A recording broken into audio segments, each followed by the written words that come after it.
Yes, and this is my friend Chris. Today, we are here to present Class 9A's virtual assembly. We gladly welcome each and every one of you to this assembly. If you want to be happy, set a goal that commands your thoughts, liberates your energy, and inspires your hopes. Many are the plans in a person's heart, but it is the Lord's purpose that prevails. So, let's begin our day with a prayer. I invite Tarun Thomas for the prayer song.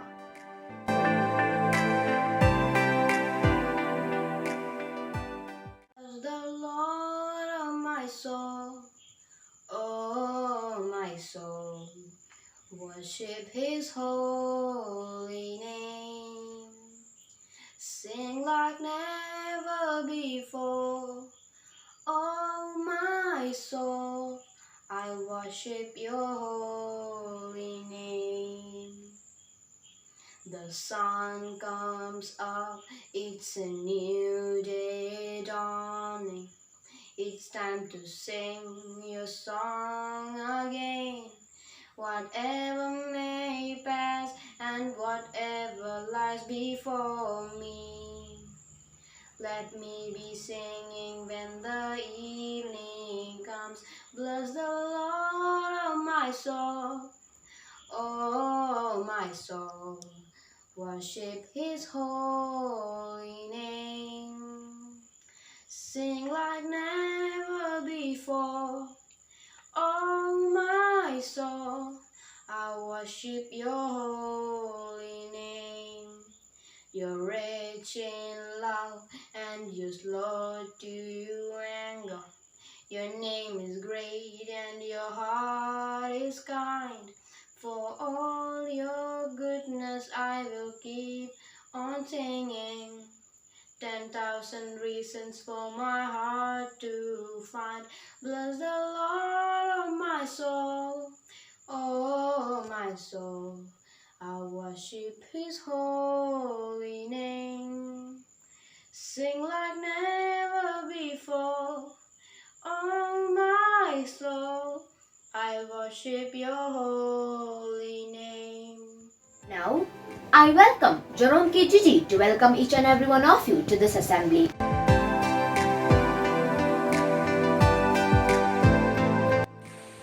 If you want to live a happy life, tie it to a goal, not to people or things. A famous quote by Albert Einstein. Good morning all, I am Jerome K. Gigi of class 9A. I am assigned with the duty of welcoming all of you to this assembly. First, I would like to welcome our dear principal, Reverend Father Philippos Tunduel Semai, who is the backbone of our school. Hearty welcome, Father. Next, I would like to welcome our energetic Vice Principal, Madam Elizabeth Reddy, to this assembly. Warm welcome, ma'am. Next, I would like to welcome all the teachers and students to this assembly. Once again, I welcome all of you to this assembly. Thank you and enjoy the assembly. With a new day comes new strength and new thoughts. I welcome Ariana Joseph for the thought for the day.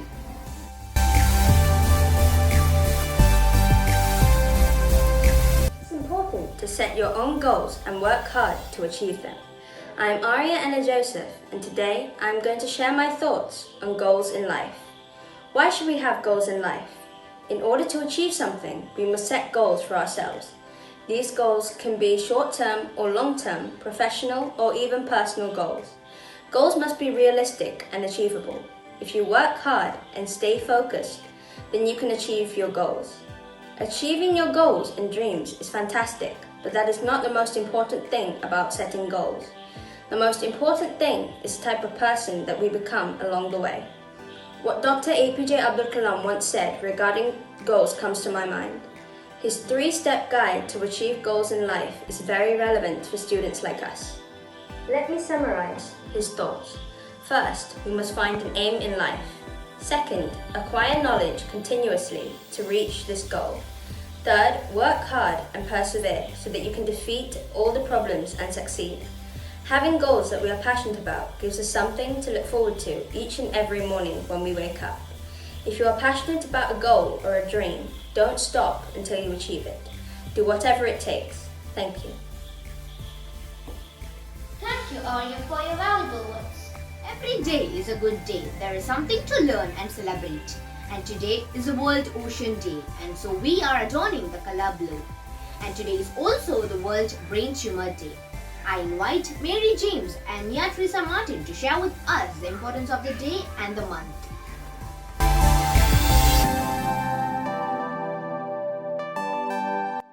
Good morning.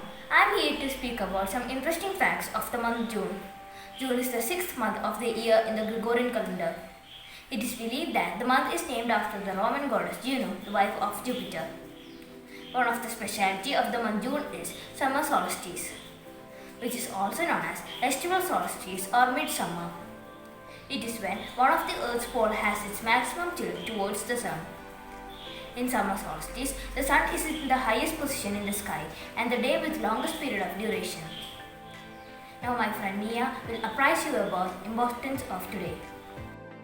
Good morning everyone. Today I, Mia, stand before you to speak about two international days, World Oceans Day and World Brain Tumors Day. World Oceans Day. It is an international day that takes place every year on June 8th, originally proposed by Canada's ICOD and OIC at the Earth Summit held in Brazil back in 1992. The World Oceans Day was originally recognized by the UN in 2008, and the UN started selecting different themes for the day since 2009. Last year it was Innovation for a Sustainable Ocean, and this year it is the Ocean, Life and Livelihood. And as for Brain Tumors Day, every year on 8th June it is celebrated worldwide to raise awareness and educate people about brain tumor. This initiative was initially taken by the German Brain Tumor Association. This day is taken as an opportunity to discuss basic facts about brain tumor, since there are lots of myths and misconceptions about brain tumor. Thank you and have a nice day. Thank you, Mary Mia. Try to learn something about everything and everything about something. I invite Angel and Bhavani to throw light on the recent happenings.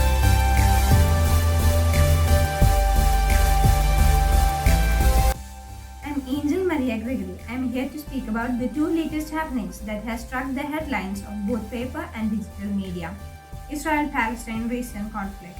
On May 10, Israeli armed forces stormed Al-Aqsa Mosque in the Haram al-Sharif in Jerusalem ahead of a march by Zionist nationalists commemorating Israel's capture of the eastern half of the city in 1967. More than 300 Palestinians were injured in the raid. In retaliation, Hamas, the Islamist militant group that runs Gaza, fired dozens of rockets. Tensions have been building up since the start of Ramzan in mid-April, when Israeli police set up barricades at the Damascus Gate outside the occupied Old City, preventing Palestinians from gathering there. The threatened eviction of dozens of Palestinian families in the East Jerusalem neighborhood of Sheikh Jarrah escalated crisis further in the last week of Ramzan. Hamas issued an ultimatum to the Israeli troops to stand down from Al-Aqsa. Israel's commendable military security in the form of Iron Dome system is a one-of-a-kind anti-missile facility. The Iron Dome was able to strike down most of the rockets which were launched by Hamas. Few news reporting agencies like Al Jazeera lost their buildings during the Israeli airstrike in Palestine. Recent Lakshadweep issues. Discontent is simmering beneath the Lakshadweep group of islands over a slew of regulations introduced by the new administrator Praful Koda Patel. The latest draft regulation for the creation of a Lakshadweep Development Authority (LDA) is widely resented, as the people suspect that this might have been issued at the behest of real estate interests seeking to assert the small holdings of property owned by the islanders, a majority of them belonging to the scheduled tribes.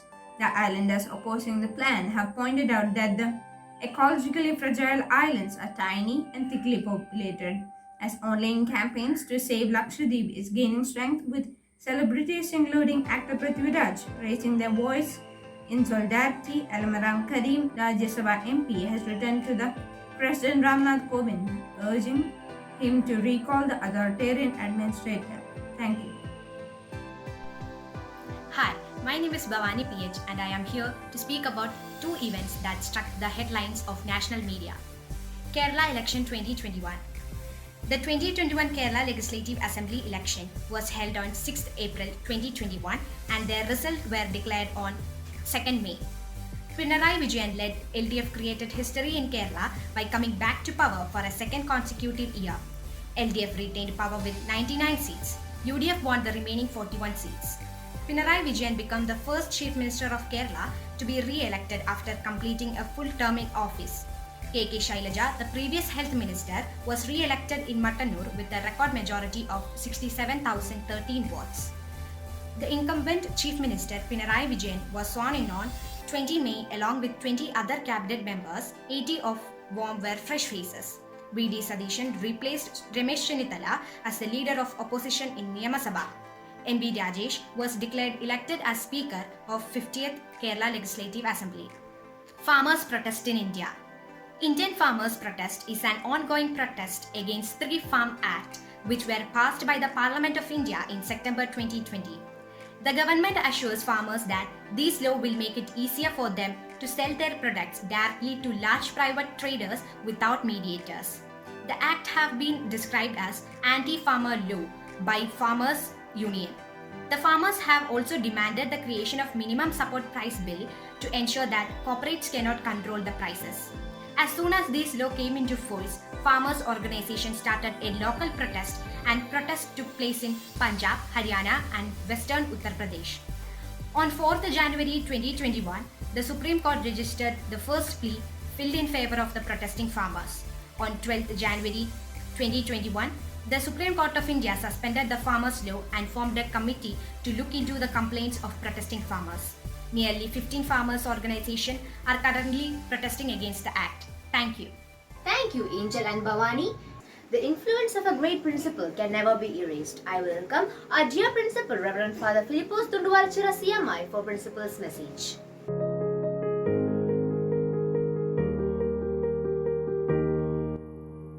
Dear teachers and my laughing students, do you have a goal in your life?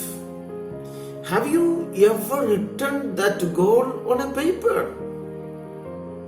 Those who have written their goals are more times or 10 times more successful than those who do not have any goal. Our destination must be very clear and specific. Suppose when you travel in a KSRTC bus, the conductor comes and asks you or inquires, where do you wish to go, or to which place is the ticket? And immediately you can't say, give me a ticket to anywhere. Anywhere is not a proper place. It's not a destination. It is meaningless. The destination must be specific. The same way, when we speak about goals, you should literally write them down. That doesn't mean that you have to write, I will become a doctor. You are students. Instead, you have to write, I will spend more and more time on my studies, on mathematics and science subjects. And I will score good grades in the examinations. And if you are very, very particular, every time you have to increase 1 or 2 or 3 more percentages in your examinations. This is the best way to become a doctor. Grades are very important, very, very important. That defines, the grades define how motivated you are. It defines where you are heading towards. Well, my dear students, stay focused and be motivated. Well, I congratulate Santhya ma'am and 9th grade students for generating and creating fire in us to think about the goals in our lives. Thank you. Bye. Thank you, Father, for your inspiring words. Music is the literature of the heart. It commences where speech ends. I invite Rosalind Abe Samuel, Fiona Robin, Alvin Matthews, and Sava Mariam to entertain us with music.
Seba, Alvin, Fiona, and Roslyn for entertaining us.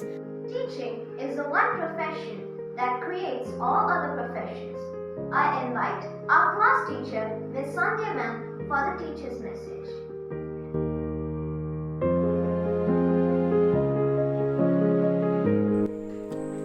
Good morning to all. The theme of today's assembly is goals in life. Children, let me tell you, living is not just filling up the day. Living is about doing things that will help you to become what you want to become. So, have a vision, have a goal to become something special and unique. Only if you have a goal, you will enjoy what you're doing. Goals can be both short-term and long-term. Short-term goals are like completing your homework, scoring good marks in the exam, cleaning up your room, etc.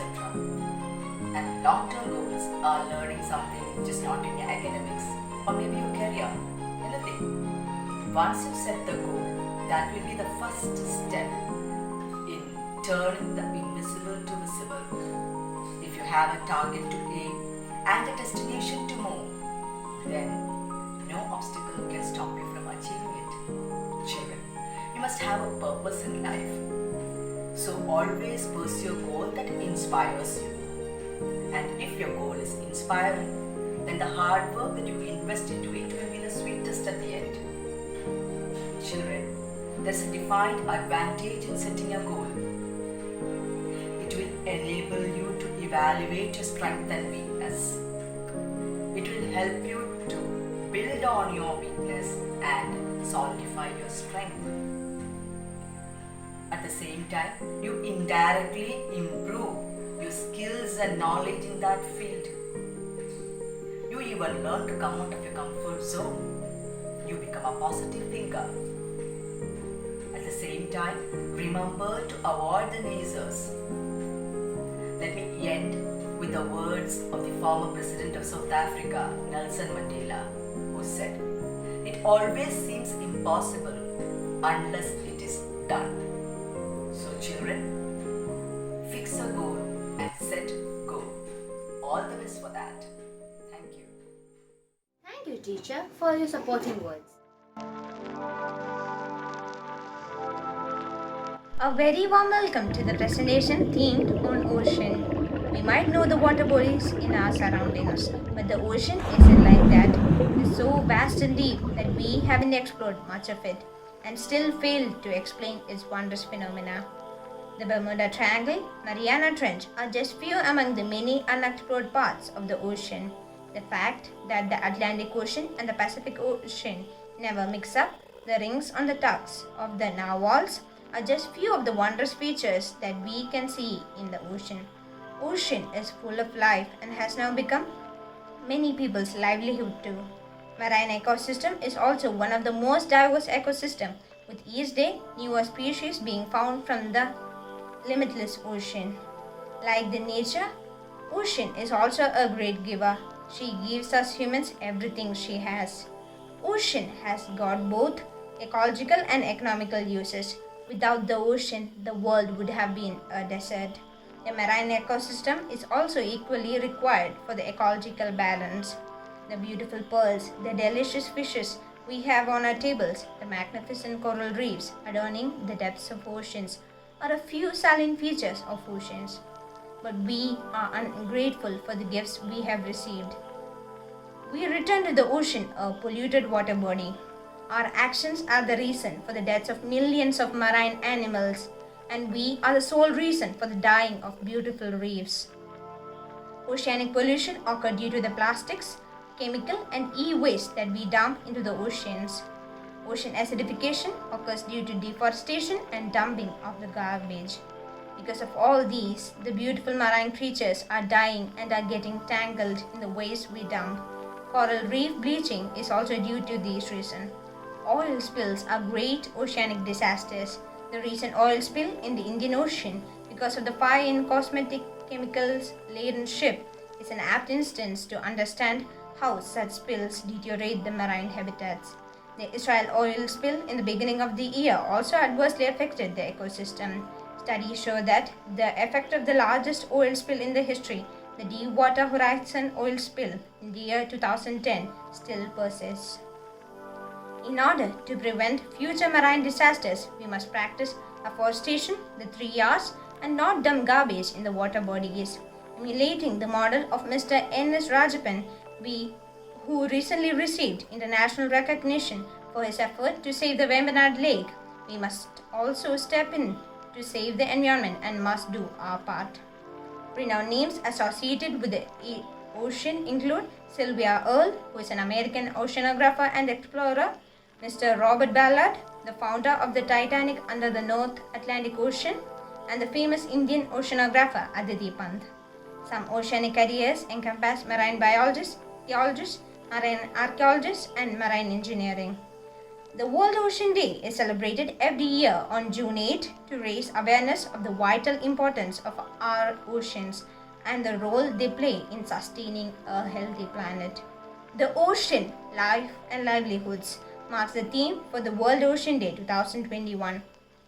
The United Nations have declared the years 2021 to 2030 as the decade of ocean science for sustainable development. The topic for it is entitled as the Science We Need for the Ocean We Want, recalling the quote of Sylvia Earle, "No water, no life, no blue, no green." Thank you and have a great day ahead. Thank you, Angel.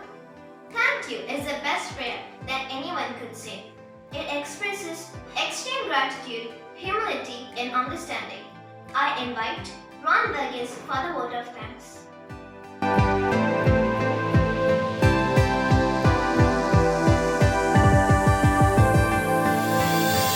Good morning to one and all. Let me take this opportunity to thank each and every one of you. First, I would like to express my sincere gratitude to our beloved principal, Reverend Father Philippos Tuntuvalinchara CMI, who is the backbone of our school and shows us the right path in all our endeavors. Thank you, Father. Next, I would like to express my sincere gratitude to our Vice Principal, Madam Elizabeth Reggie, who support us and guide us. Madam has ventured as in our holistic and non-holistic development. Thank you, Madam. Next, I would like to express my sincere gratitude to our beloved class teacher, Sandhya Ma'am, for all the support she has given us. Thank you, Ma'am. Last but not the least, I thank all my friends who have taken great pain to make this assembly a grand success. Thank you all, my dear friends. Thank you, Ron. The best way to stay motivated and focused is by visualizing our achievement and working hard to reach your goal. So we conclude our assembly. Thank you all and have a nice day ahead.